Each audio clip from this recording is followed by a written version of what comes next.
Les aléas du direct depuis Pierre-Vive, l'inauguration de ce bâtiment, les archives départementales, mais aussi la Cité des Savoirs et du Sport pour tous. Nous ont rejoint sur ce plateau Jean-Michel Paris. Bonjour, on dit Paris ou Paris? On dit Paris. Paris. Et on est à Montpellier et tout se passe bien. Et vous êtes donc le nouveau directeur ici de Pierre-Vive. Vous êtes également directeur général des services de département de l'Hérault, ce qui est déjà une charge assez lourde. Et vous allez nous expliquer en quoi ça consiste d'être aussi le directeur, l'animateur de ce site. Et puis à vos côtés, le premier collaborateur de Zahadid Stefanov. Bonsoir, merci d'être avec nous. Bonsoir, merci. J'ai dit tout à l'heure, j'ai osé dire tout à l'heure que c'était beaucoup vous qui avez suivi ce chantier ici. Ça va, j'ai pas dit une bêtise? Non, pas du tout. Voilà, c'est beaucoup ça. Regardez, moi je vous offre quelque chose là pour commencer. C'est une rencontre, les belles rencontres de Jean Kahn. Jean, tu m'entends? Oui, je suis à l'extérieur parce que Oui. vous savez que bientôt il va se passer un événement ici. Je savais que c'était une belle rencontre. Et je suis avec quelqu'un que vos invités connaissent sûrement. Je m'appelle Renata, je suis brésilienne, architecte, et je travaillais dans la construction de bâtiments. C'est ça?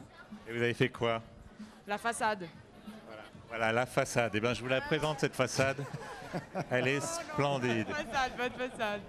Vous êtes splendide. Vous avez donc participé, elle a fait la façade. D'accord, oui, c'est ça. Eh bien, vous allez vous faire refaire la façade, mon ami Non, Jean. non. La façade s'illuminera tout à l'heure. Ce sera vers 21h30 pour la fin de cette séquence. On est avec Stefanov, on en profite.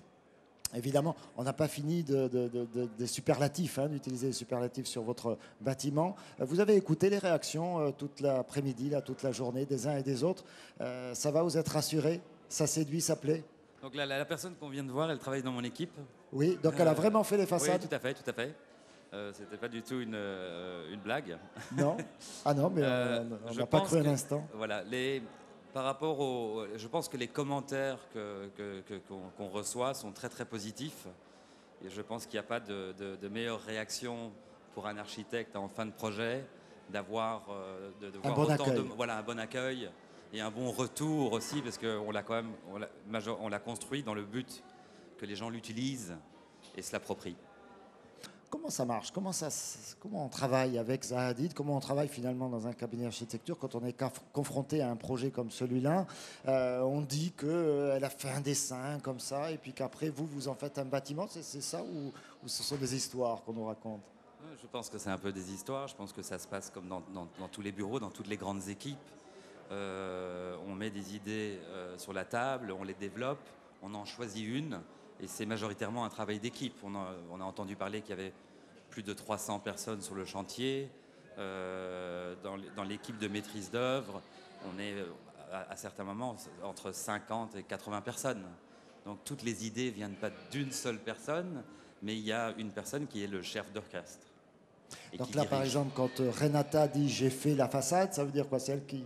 Vous lui avez dit, dessine cette façade-là, vous avez dessiné la façade sud, elle a fait la nord, comment ça marche? Non, alors Renata, elle est arrivée en fin de projet, quand on était sur le chantier, et il fallait redessiner les façades pour pouvoir répondre aux contraintes de l'entreprise, à des contraintes de construction. Voilà. Parce qu'il faut quand même, on n'est pas du tout spécialistes, nous autres, mais on s'interroge, on se pose des questions. Alors il y a certaines formes, celle qui est derrière vous par exemple, là, qui est arrondie mais qui a l'air à peu près raisonnable, mais il y a des projections, il y en a d'autres qui sont assez impressionnantes. On se dit mais comment ça tient tout ça? Il faut des sacrés calculs derrière. Donc voilà, je pense qu'il y a beaucoup de discussions avec des ingénieurs qui sont dans notre équipe et on fait des allers-retours, on fait des propositions, on en discute. Et puis on trouve la meilleure option pour tout le monde, pour l'architecte, pour l'ingénieur. Et puis après, il y a parfois des questions d'acoustique ou autres. Alors Jean-Michel Paris, vous, comment vous vous y trouvez là? Vous êtes le directeur, vous arrivez tranquille, tout est prêt. Tout est prêt, les meubles, bon le bâtiment évidemment, mais les meubles, tout est au cordeau. Donc vous avez les pantoufles sous le bureau, ça y est? Ça y est, oui, ça fait 12 ans qu'on les prépare, les pantoufles, donc elles sont bien rangées. Non, c'est vraiment un bâtiment évidemment exceptionnel. Exceptionnel par son architecture, c'est évident, ça saute aux yeux. C'est un bâtiment iconique, c'est une merveille. Mais nous espérons aussi que ce sera un lieu culturel exceptionnel parce qu'on tente de mettre en place un projet culturel pour ce bâtiment qui soit à la hauteur de l'ambition politique et et de l'ambition architecturale. C'est un bâtiment qui rassemble plusieurs services qu'on ne trouve nulle part rassemblés ailleurs. Et nous, ce qu'on a souhaité, c'est éviter ce que moi j'appelle le modèle de la colocation, où on aurait les services qui cohabitent dans ce bâtiment. Ils se juxtaposeraient Voilà, sans ça ce jamais serait se catastrophique. mélanger. Alors on a imaginé un projet de fonctionnement de l'établissement, qui est une sorte de modèle un peu innovant de service public de la culture, basé sur une image rénovée de l'éducation populaire. On est dans un grand quartier populaire. Et le but, c'est dans ce bâtiment d'y faire entrer 100 à 150 000 personnes par an, et en période de croisière. Et 150 000 personnes, c'est la jauge du domaine d'eau, qui est le grand domaine culturel que possède le département, à peine 1 kilomètre à vol d'oiseau. Et c'est tout à fait possible, bien entendu. Une belle ambition. Tenez, on va écouter une réaction d'un des journalistes qui suivait Zaha Hadid toute la journée. Il s'agit de Christopher Turner. Le magazine s'appelle Icon Magazine. Vous devez bien le connaître, un magazine spécialisé en architecture. Un visiteur londonien extrêmement enthousiaste. On l'écoute. But Zaha Hadid, whenever one of her buildings appears, it's always an event. On connaît tous Zaha Hadid, elle a beaucoup travaillé aussi à Londres, elle a fait le centre aquatique récemment, mais ça valait vraiment le déplacement. C'est un bâtiment exceptionnel, c'est un bâtiment vibrant, bâtiment plein d'énergie et un véritable symbole pour la ville et pour le département. Symbol for the city of Montpellier. Alors en fait, je ne connais pas toutes les implications politiques directes par cela, mais en tout cas, on voit très bien qu'il y a une véritable tentative de rénovation urbaine. Et quelque part aussi, on peut voir que Jean Nouvel a fait la nouvelle mairie, et c'est un petit peu plus loin, on va dire. Donc il y a peut-être une petite concurrence entre les architectes. Donc c'est formidable. Et j'espère que la population locale pourra utiliser ce bâtiment et se rendra ici régulièrement. En tout cas, un bâtiment qui marque déjà le petit monde de l'architecture. Il a parlé, ça doit être une expression anglaise, de bâtiment vibrant. Vous nous rassurez, il est stable, Stéphane? Non, il est stable. Il est stable, voilà. Vibrant au sens des vibrations que l'on peut ressentir, peut-être. Oui. Voilà, quand on le visite, quand on le découvre, c'est une dynamique. Alors, c'est un bâtiment vibrant, on l'a entendu. C'est aussi un bâtiment assez coûteux. Même si Zaha Hadid a dit qu'il n'avait, je ne sais plus quelle était cette expression, il a un coût mais il n'a pas de prix. Voilà, bon, c'est comme ça, c'est une belle expression, une belle formule. On va écouter André Vézinet sur évidemment cette réalisation et également bien sûr sur ses commentaires et ses questionnements sur le budget, le prix, pourquoi investir autant, plus de 125 millions d'euros, si je ne me trompe pas, pour faire un bâtiment comme celui-là. On écoute le président du Conseil général de l'Hérault, le maître d'ouvrage, André Vézinet. Savez-vous que le bâtiment est déjà payé? Donc si nous étions dans la situation où nous devions le payer, je serais très inquiet. Parce que je me dirais, est-ce que vraiment tu n'as pas été imprudent? Le bâtiment est payé. Il l'est au travers des ressources propres du département et de l'emprunt que nous a consenti la Caisse des dépôts et consignations. Aujourd'hui, son coût n'est pas de 125 millions pour la collectivité, mais de 79 millions. Ces 79 millions, aujourd'hui, me confrontera à un exercice de règlement de l'annuité d'emprunt dans les 25 ans qui viennent, puisque c'est un emprunt à 25 ans. Eh bien, cette annuité pèsera de 1,7% sur le budget d'investissement tel que nous l'avons à l'heure actuelle et tel qu'il sera probablement reproduit dans les années à venir. André Vézinet, cette journée, vous la vivez comment? Comme un aboutissement ou comme un début? Eh bien, les deux. Les deux, parce que c'est l'aboutissement de 10 ans d'efforts de la collectivité que j'ai l'honneur de présider pour mettre en place tous les éléments du puzzle, aboutir au démarrage du chantier, réaliser le chantier et aujourd'hui l'ouvrir au public. Parce que finalement, la vraie définition, c'est l'ouverture au public. Et lundi, le public ici se saisira de ce bien qui lui appartient. Et c'est le deuxième motif de satisfaction. Nous nous engageons pour longtemps avec un bâtiment de cette qualité et de cette fonctionnalité, nous nous engageons pour longtemps dans le service de l'intérêt général au travers des archives, au travers de la politique du livre et au travers de la politique du sport. Un mot, Jean-Michel Paris, tout de même sur cette fonction d'archives départementales. Hein, on a quelques images d'ailleurs, on va vous les montrer, des anciennes archives départementales qui ont duré quelques décennies. Il fallait les déménager, on a compris, et donc du coup cet écrin, c'est des contraintes particulières quand même de construire un bâtiment d'archives. Oui, il y a des contraintes pour les archives, bien sûr, des contraintes de poids au sol, de résistance de plancher, des contraintes d'hygrométrie, de température. Mais ce qui est important à comprendre, c'est que les archives départementales et la bibliothèque départementale, aujourd'hui la médiathèque départementale, sont deux services qui ont été hérités de l'État lors de la première décentralisation en 1986. Et donc on avait besoin de les reloger parce que leurs bâtiments étaient obsolètes. Et le choix du président Vézinet a été de les rassembler.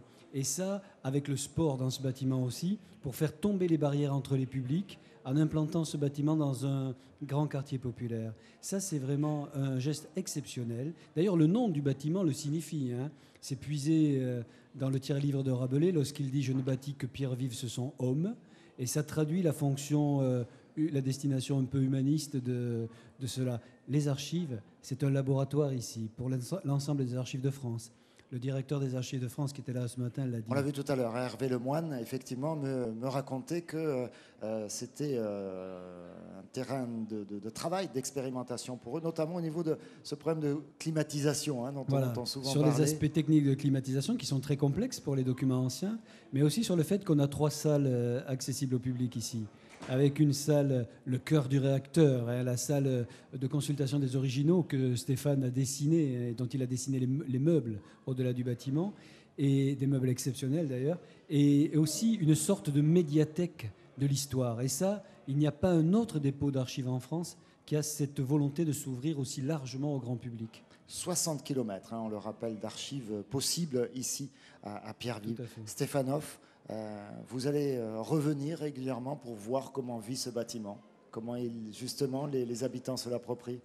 C'est difficile quand on construit un projet de revenir, parce qu'on est quand même, on a un avis un peu différent, mais je reviendrai avec plaisir dans un an voir comment il vit, bien sûr. Allez, moi je vous propose, je vous offre, c'est mon cadeau, l'illumination de votre bâtiment. Alors d'abord, on a l'illuminé Jean Kahn quelque part par là, dehors. Ça va, Jean ? Je suis là, je suis très bien entouré. D'ailleurs, regardez, j'ai les enjoliveurs derrière moi. On va finir en beauté avec Claire.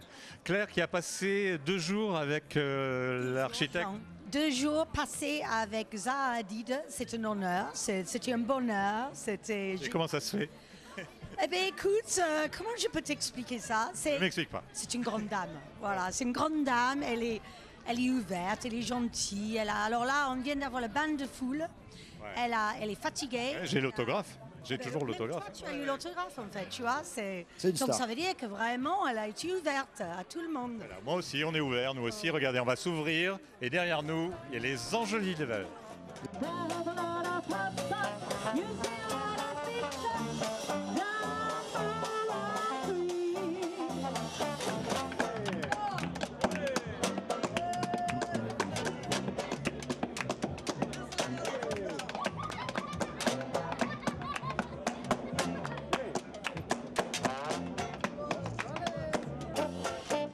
Merci à vous tous sur TV Sud d'avoir suivi cette inauguration de Pierre-Vive. L'aventure et la fête continuent bien sûr sur votre chaîne favorite. Très bonne soirée à tous.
Je l'ai réqué, Thierry.